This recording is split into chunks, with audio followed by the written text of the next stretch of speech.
It is time for our Common Ground segment, bringing two sides together. Joining us tonight, Florida Republican Congressman Mike Waltz and California Democratic Congressman John Garamendi. Thank you both for being here. Want to start with the latest as the briefings have continued about these objects taken down by the U.S. military, the concern about that, and really a lot of questions about what's going on. Congressman Waltz, first to you, and then Congressman Garamendi, your thoughts on this. Sure, Brett. Well, I think we need to take a step back and appreciate that NORAD, that defends North American airspace, has never shot down an aircraft or an object over our homeland in its 65 years of existence, and now we've shot down 4. Look, at the end of the day, my questions around our policy still remain. If those last 3 objects had not been at an altitude where it can interfere with civilian aircraft, it had been at 60,000 feet or higher, where the original spy balloon was, would we have then let it go?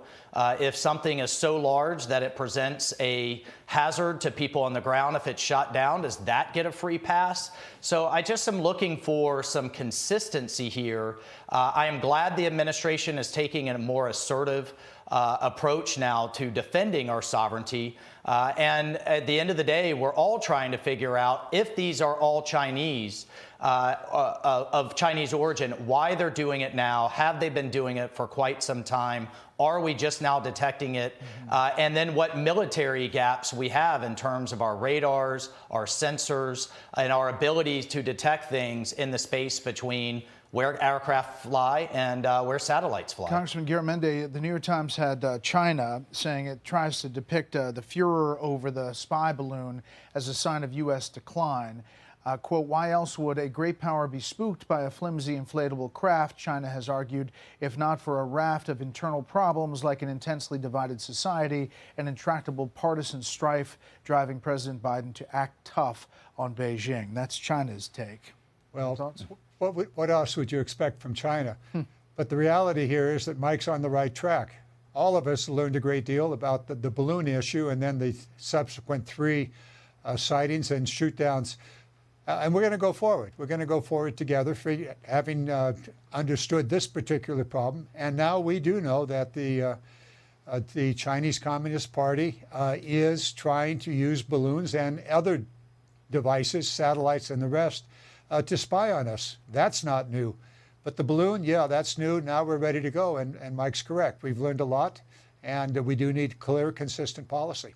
You all are working together on the subcommittee of the Armed Services Committee on Readiness. And you all do see some common ground on a couple of things, specifically reliance on China, reducing that reliance for defense supply chain being one of them, and a few others. Congressman Waltz?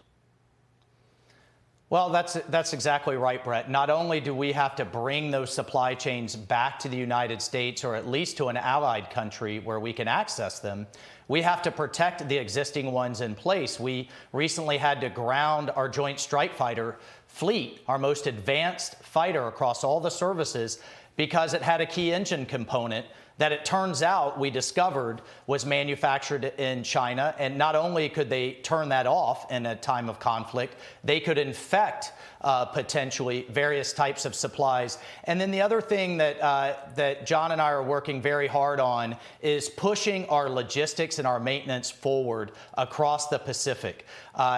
We don't have a Poland right next to Taiwan. We have a large ocean there, so logistics will be far tougher. We need to make sure Taiwan is armed, but that we also have the stockpiles of parts and fuel and other logistics items that we need there at the ready, and with the political agreements in place so that our partners and allies will allow us to use them if we come to some type of conflict. Congressman Garamendi, I know you're just back from a CODEL overseas to Poland talking about Ukraine. You heard Congressman Waltz mention that. I want to play a soundbite from the chairman of the Joint Chiefs today, General Mark Milley, about Russia and where it stands. Take a listen. Russia is now a global pariah, and the world remains inspired by Ukrainian bravery and resilience. In short, Russia has lost. They've lost strategically, operationally, and tactically, and they are paying an enormous price on the battlefield. I know you all are on the same page on getting weapons in and supporting Ukraine, but you agree with that Russia has lost from what you saw over in Poland? Well, I would put it this way. Russia is losing. This fight is not over, and that is one of the major reasons that we were there, to make sure that the American equipment that is flowing into that area is actually getting to the front in a timely way. There's plenty to debate about whether something should have been there 2, 3, 4 months ago, and that's a debate worth having. But what we know now from this trip, and I was there with the chairman of the new chairman of the committee, Mike Rogers, is that the American military, our logistical systems are working and the equipment is accounted for and it is getting to the front. That's all to the good, but there's a very tough battle out ahead. There's certainly probably right now the Russians are starting a spring offensive, and we're hoping that and planning and providing for Ukraine to counter that offensive and to launch their own offensive in the days and weeks ahead. So it's a tough situation there, as it is in the Pacific. The Chinese Communist Party is pushing hard in the Pacific, and we're countering. We're countering with diplomacy, which actually was the foundation for what is now happening in Ukraine. The European Union, NATO, all round and organized to do it, and we need to do the same in the Pacific and build up our alliances there. And I know you all are both working behind the scenes on a number of those fronts together. Congressman Garamendi, I want to ask you one question about politics, and that is today Senator Dianne Feinstein saying she's not running for re-election. Do you have a horse in that race as of yet? No, I don't, but I have an extraordinary value for Senator Feinstein. I've worked with her well over 30 years now. She's an extraordinary woman. She has fought the battles all the way, not just for California, which she's been very, very successful on, but also for the military, for families in America, and in her role on the Judiciary Committee, the first woman, and the first woman chairperson of the Intelligence Committee. We're going to miss her. We're going to miss her in California, and this nation's going to miss her because she's just an extraordinary individual. Well, thanks for adding that. And Congressman Waltz, I know that's not common ground because you'll try to push for a Republican, but there is some common ground to talk about. And gentlemen, we appreciate your time. Thank you. All right. Thanks, Bret. Thanks, Mike.